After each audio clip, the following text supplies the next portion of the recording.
జగదాత్రి కౌశికి వాళ్ళ ఇంటి పని మనిషి రాధక్కతో మాట్లాడుతూ ఉంటుంది. రాధక్క, నువ్వు నాకు ఒక పని చేసి పెట్టాలి అనగానే, చెప్పమ్మా, నీకోసం నేను ఏదైనా చేస్తాను అని అంటూ ఉంటుంది రాధక్క. కానీ ఆవిడకి ట్విస్ట్ ఇస్తూ, నువ్వు ఈ ఇంట్లో పని మానేయాలక్క అనగానే ఆవిడ షాక్ అవుతుంది. కేదార్ కూడా షాక్ అవుతాడు.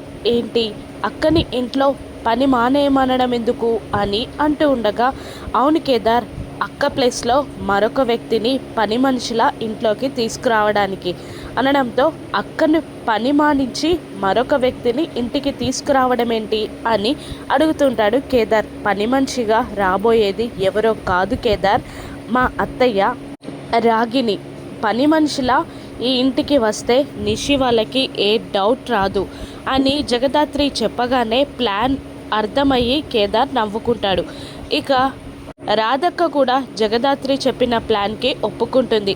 కొన్ని డబ్బులు కూడా ఇస్తుంది రాధక్కకి జగదాత్రి. ఇక నేను చెప్పిన పని చేయక్క అని నిషిక దగ్గరికి వెళ్ళి కావాలనే చేయి జారేలా జ్యూస్ గ్లాస్ అందిస్తూ, గ్లాస్ పడిపోయాక నిషికి కోపం వచ్చేలా మాట్లాడడం, నిషి రాధక్కని కొట్టడం అన్నీ జగదాత్రి ఎక్స్ప్లెయిన్ చేయగానే అలాగే చేస్తుంది రాధక్క.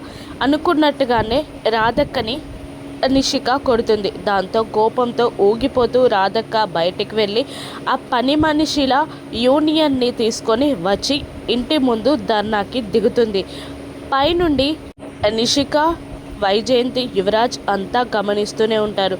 కేదార్ గర్వంగా ఇలా అంటుంటాడు దాత్రిని, మా జగదాత్రి ప్లాన్ చేయడం అది వర్కౌట్ కాకపోవడమా, ఖచ్చితంగా వర్కౌట్ అవ్వాల్సిందే అవుతుంది అని కాన్ఫిడెంట్గా అంటూ ఉంటాడు. ఇక ఇంటి ముందు నిలబడిన పని మనుషుల యూనియన్ని చూస్తూ కౌశికి, ఏంటి జగదాత్రి ఇదంతా అని అడుగుతూ ఉండగా, నిషి, వైజయంతి, యువరాజ్ భయపడుతూ ఉండగా జగదాత్రి మాత్రం ముసిముసిగా నవ్వుకుంటూ ఉంటుంది.